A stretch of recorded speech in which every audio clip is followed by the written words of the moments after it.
आप सुन रहे हैं न्यूरो ट्राइब्स बाय स्टीव सिल्बरमैन की हिंदी ऑडियो बुक समरी। ये कहानी शुरू होती है एक जहाज पर अलास्का के बर्फीले पानी में।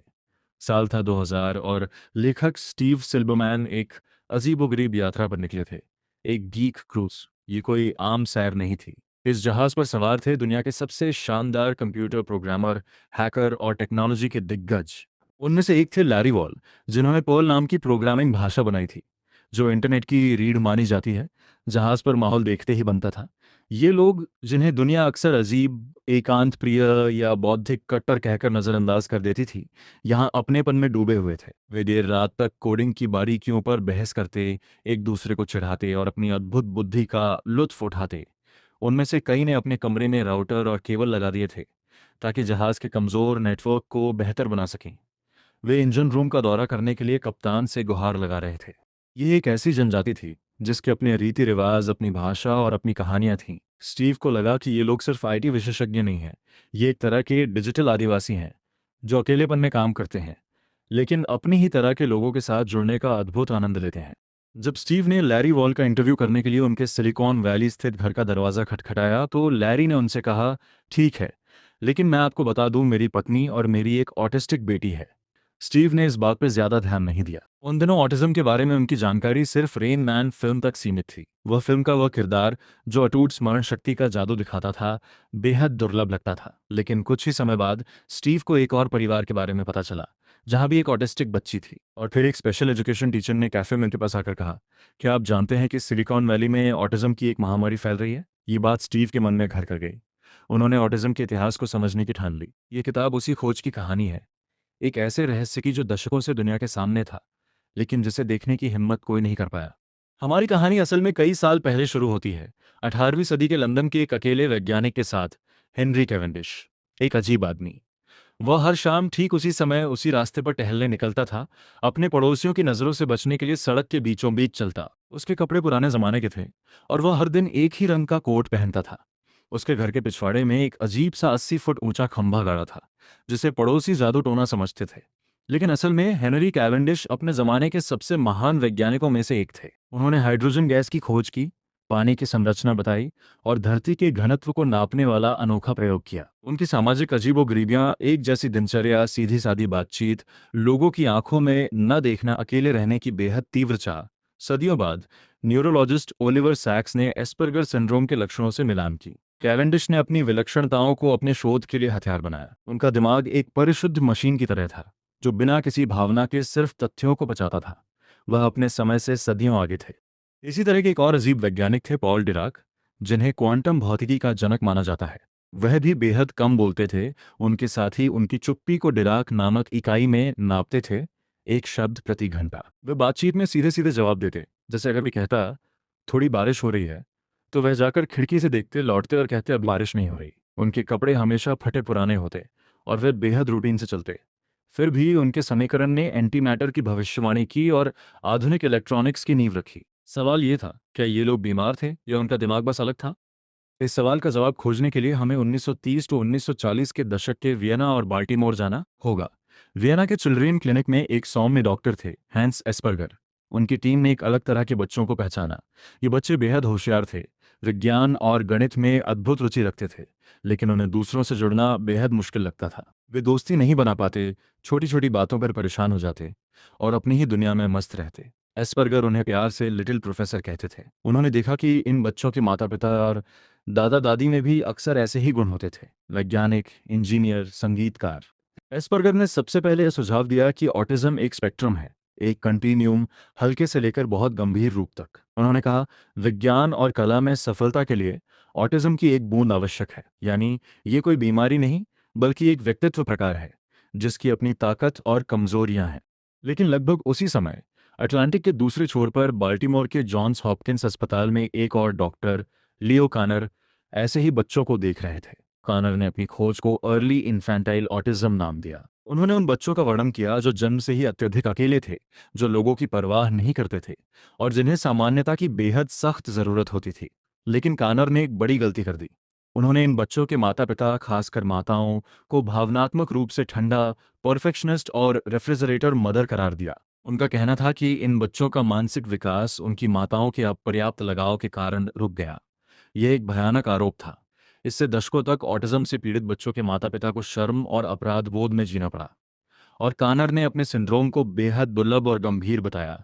1 लाख बच्चों में मुश्किल से 4-5 मामले। उन्होंने इस बात से साफ इनकार किया कि ऑटिज्म के हल्के रूप हो सकते हैं या ये वयस्कों में भी रह सकता है। इस तरह एस्पर्गर की व्यापक समावेशी दृष्टि, एक स्पेक्ट्रम, कानर के संकीर्ण, दुर्लभ और शर्मनाक दृष्टिकोण के आगे खो गई।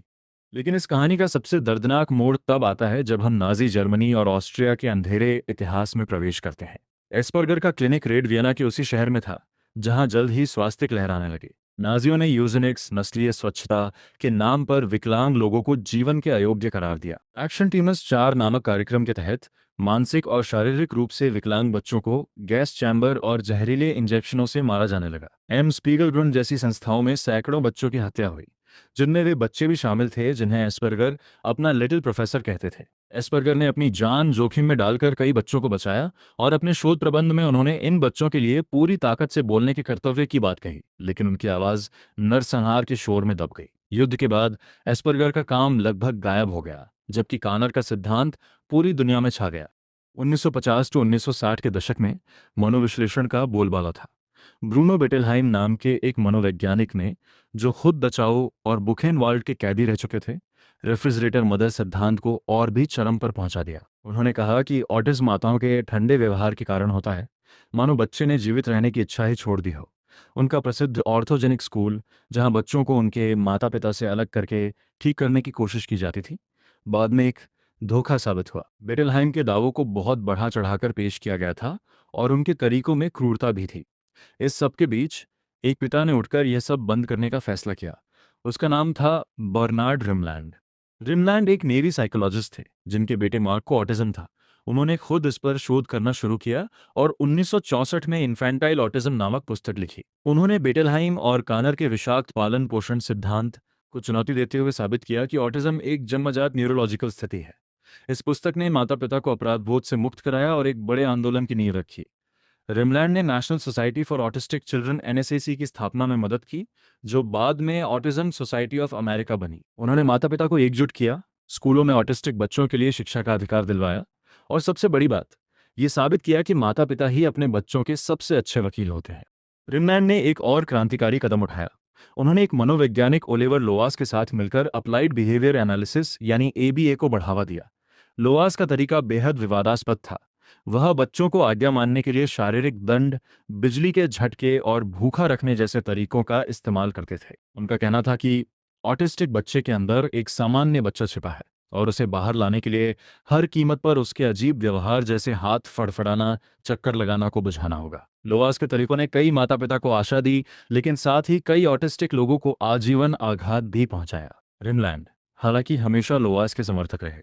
उन्होंने ऑटिज्म के लिए बायोमेडिकल इलाज पर भी काम किया, जैसे सख्त डाइट, GFCF, विटामिन और चीलेशन थेरेपी। उनका मानना था कि पारा और वैक्सीन ऑटिज्म का कारण बन सकते हैं, एक सिद्धांत जो बाद में विवादास्पद साबित हुआ। 1988 में आई फिल्म रेन मैन ने दुनिया का ध्यान ऑटिज्म की ओर खींचा। डस्टिन हॉफमैन ने रेमंड बैबिट का किरदार निभाया, एक 7 प्रतिभाशाली ऑटिस्टिक व्यक्ति जो अद्भुत गणितीय क्षमताओं वाला था, लेकिन सामाजिक रूप से बिल्कुल अलग। फिल्म ने लोगों को ऑटिज्म के बारे में जागरूक किया, लेकिन इसने एक रूढ़िवादी धारणा भी पैदा कर दी कि सभी ऑटिस्टिक लोग या तो सेवेंट होते हैं या फिर आजीवन संस्थागत देखभाल के लायक। फिल्म की सफलता के बाद ऑटिज्म के निदान में भारी उछाल आया। अचानक हर जगह माता पिता ये सुन रहे थे कि उनके बच्चे ऑटिस्टिक हैं। लेकिन ये उछाल असली था या सिर्फ जागरूकता का नतीजा? यहाँ एक और ब्रिटिश डॉक्टर लोर्ना विंग की भूमिका आती है। लोर्ना की बेटी सूजी को ऑटिज्म था। अपने पति जॉन, एक मनोचिकित्सक के साथ मिलकर उन्होंने लंदन के कैम्बरवेल इलाके में ऑटिज्म के प्रचलन का अध्ययन किया। उन्होंने पाया कि कानर के सख्त मानदंडों पर खरे उतरने वाले बच्चों की संख्या तो बहुत कम थी, लेकिन उन बच्चों की एक बड़ी आबादी थी जिनमें ऑटिस्टिक लक्षण थे, जैसे सामाजिक अलगाव, दोहराए जाने वाले व्यवहार और संवेदनशीलता, लेकिन वे कानर के बॉक्स में फिट नहीं बैठते थे। लोर्ना विंग ने ही एस्पर्गर के खोए हुए शोध को फिर से खोजा और अंग्रेजी में अनुवाद कराया। उन्होंने ऑटिज्म स्पेक्ट्रम की अवधारणा को लोकप्रिय बनाया, यह विचार कि ऑटिज्म एक सतत रेखा है जिसमें गंभीर रूप से अशाब्दिक व्यक्ति से लेकर प्रतिभाशाली वैज्ञानिक तक सब शामिल है। उनके प्रयासों के कारण 1994 में मानसिक रोगों की नैदानिक पुस्तिका DSM-4 में एस्पर्गर सिंड्रोम को एक अलग निदान के रूप में शामिल किया गया। इसका परिणाम ये हुआ कि ऑटिज्म के निदान की दरें आसमान छूने लगीं। 1 लाख बच्चों में से 4 से बढ़कर 6070 हो गईं। ये कोई महामारी नहीं थी, बल्कि एक नैदानिक क्रांति थी। लेकिन आम जनता के लिए ये डरावना था। इस डर को एक ब्रिटिश गैस्ट्रोएंटेरोलॉजिस्ट एंड्रयू वेकफील्ड ने और हवा दी। 1998 में उन्होंने एक अध्ययन प्रकाशित किया जिसमें दावा किया गया कि MMR खसरा, कंठमाला, रूबेला वैक्सीन ऑटिज्म का कारण बन सकती है। उन्होंने 12 बच्चों के एक छोटे से नमूने के आधार पर यह दावा किया। इस अध्ययन ने दुनिया भर में दहशत फैला दी। माता पिता ने अपने बच्चों का टीकाकरण कराने से मना करना शुरू कर दिया। हालांकि बाद में यह अध्ययन पूरी तरह से धोखाधड़ी साबित हुआ। वेकफील्ड ने डेटा गढ़ा था और उसके वकीलों से पैसे लिए थे। तब तक बहुत देर हो चुकी थी। ऑटिज्म और वैक्सीन के बीच की कड़ी को लेकर ऑटिज्म वॉर्स छिड़ गई। ये एक ऐसा विवाद था जिसने वैज्ञानिक तथ्यों को भावनाओं और विश्वासघात की कहानियों के सामने दबा दिया। इस बहस ने ऑटिज्म से जुड़े असली मुद्दों जैसे शिक्षा, रोजगार और वयस्क देखभाल को पूरी तरह से नजरअंदाज कर दिया। लेकिन इसी अराजकता के बीच एक नई आवाज उठी, खुद ऑटिस्टिक लोगों की। 1990 के दशक में इंटरनेट के आगमन ने ऑटिस्टिक वयस्कों को एक दूसरे से जुड़ने का मंच दिया। जिम सिंक्लेयर नामक एक व्यक्ति ने ऑटिज्म नेटवर्क इंटरनेशनल ANI की स्थापना की। उन्होंने पहली बार न्यूरोटाइपिकल शब्द का इस्तेमाल किया, जो गैर ऑटिस्टिक लोगों के लिए एक चंचल व्यंग्य था। उन्होंने ऑटिस्टिक लोगों के लिए ऑट्रेट नामक एक सम्मेलन आयोजित किया, एक ऐसा स्थान जहां कोई तेज रोशनी नहीं थी, कोई अचानक शोर नहीं था और लोग बिना किसी निर्णय के अपने हाथ फड़फड़ा सकते थे, झूल सकते थे या चुप रह सकते थे। 1993 में सिंक्लेयर ने एक भाषण दिया जिसका शीर्षक था डोंट मॉर्न फॉर अस, हमारे लिए शोक मत मनाओ। उन्होंने माता पिता से कहा, जब आप हमारे अस्तित्व पर शोक मनाते हैं तो आप हमें यह संदेश देते हैं कि हम अधूरे हैं, हम जीवित हैं, हम वास्तविक हैं और हम यहाँ आपकी प्रतीक्षा कर रहे हैं। ये ऑटिज्म के इतिहास का एक ऐतिहासिक मोड़ था। ऑटिस्टिक लोग अब सिर्फ रोगी नहीं थे, वे अपनी ही कहानी के सूत्रधार बन रहे थे। ऑस्ट्रेलिया में जूडी सिंगर नाम की एक महिला ने न्यूरोडाइवर्सिटी तंत्रिका विविधता शब्द गढ़ा। उन्होंने तर्क दिया कि ऑटिज्म, ADHD, डिस्लेक्सिया आदि को बीमारियां नहीं, बल्कि मानव मस्तिष्क की प्राकृतिक विविधता के रूप में देखा जाना चाहिए, जैसे जैव विविधता। इस विचार ने एक पूरे आंदोलन को जन्म दिया। एरी नीमैन नामक एक युवा ऑटिस्टिक कार्यकर्ता ने autistic self advocacy network ASAN की स्थापना की। उन्होंने NYU चाइल्ड स्टडी सेंटर के उस अपमानजनक विज्ञापन अभियान का सफलतापूर्वक विरोध किया जिसमें ऑटिज्म को अपहरणकर्ता बताया गया था। उन्होंने राष्ट्रपति ओबामा की नेशनल काउंसिल ऑन डिसेबिलिटी में भी जगह बनाई। आज ऑटिस्टिक आवाजें नीति निर्माण, अनुसंधान और शिक्षा में अपनी बात रख रही हैं। इस किताब की सबसे दिल को छू लेने वाली कहानियों में से एक है लियो रोसा की। लियो एक 11 साल का लड़का है जिसे गंभीर ऑटिज्म है।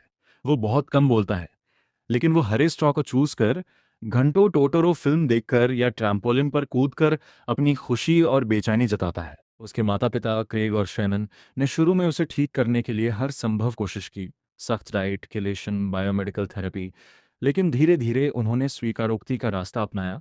उन्होंने लियो को वैसे ही प्यार करना सीखा जैसे वह है। उन्होंने उसके लिए एक दृश्य अनुसूची बनाई, उसके स्कूल के लिए लड़ाई लड़ी और यहाँ तक कि league of unrepentant straw thieves last नामक एक गुप्त समूह बनाया जो लियो के लिए हरे स्ट्रॉ की तस्करी करता था। शैनन ने अपने ब्लॉग पर लिखा, लियो अलग है लेकिन मैं उससे प्यार करती हूँ। उनकी बड़ी बेटी जेरी एक कविता लिखी, लियो अलग है पर फिर भी मैं उससे प्यार करती हूँ। रोसा परिवार ने सीखा कि ऑटिज्म कोई त्रासदी नहीं है, ये जीवन जीने का एक अलग तरीका है और सही समर्थन के साथ ऑटिस्टिक लोग फल फूल सकते हैं। किताब का समापन बर्नार्ड रिमलैंड के बेटे मार्क की कहानी से होता है। वही मार्क जिसके बारे में डॉक्टरों ने कहा था कि उसे संस्था में भेज देना चाहिए। आज मार्क 50 से अधिक उम्र का है और वो केंसिंगटन, सैन डिएगो में रहता है। वो एक कलाकार है जिसकी पेंटिंग जीवंत और आकर्षक है। वह स्पेशल ओलंपिक में तैरता है, स्थानीय कैफे में जाता है और उसे केंसिंगटन का मेयर कहा जाता है। उसकी माँ ग्लोरिया गर्व से कहती हैं, मैं चाहती हूँ कि मुझे पहले पता होता कि वह कितना अच्छा बनेगा। मार्क ने खुद कहा, मैं कभी भी घबराहट को अपनी खुशी के रास्ते में नहीं आने देता। न्यूरोट्राइब्स सिर्फ एक इतिहास की किताब नहीं है, ये एक मैनिफेस्टो है। स्टीव सिल्बरमैन हमें बताते हैं कि ऑटिज्म कोई रहस्यमय महामारी नहीं है, बल्कि मानवता का एक अभिन्न अंग है। हेनरी कैवेंडिश से लेकर पॉल डिराक तक, टेम्पल ग्रैंडिन से लेकर लैरी वॉल तक ऑटिस्टिक दिमागों ने हमारी दुनिया को आकार दिया है। ये किताब न्यूरोडाइवर्सिटी के लिए एक आह्वान है, एक ऐसी दुनिया बनाने का जहां हर तरह के दिमाग के लिए जगह हो, जहां अलग होना कोई शाप नहीं बल्कि एक तोहफा हो। यह हमें याद दिलाती है कि सामान्य एक मिथक है और सच्ची मानवता हमारी विविधता में निहित है। जैसा कि ऑटिस्टिक कार्यकर्ता जिम सिंक्लेयर ने कहा, हम जीवित हैं, हम वास्तविक हैं और हम यहाँ आपकी प्रतीक्षा कर रहे हैं। अब समय आ गया है कि हम उनकी बात सुने। ऐसी ही दिल को छू लेने वाली किताबों से जुड़ने के लिए हमारे चैनल को सब्सक्राइब करें, क्योंकि अच्छी किताबें दिल ही नहीं, रूह तक उतर जाती हैं। धन्यवाद।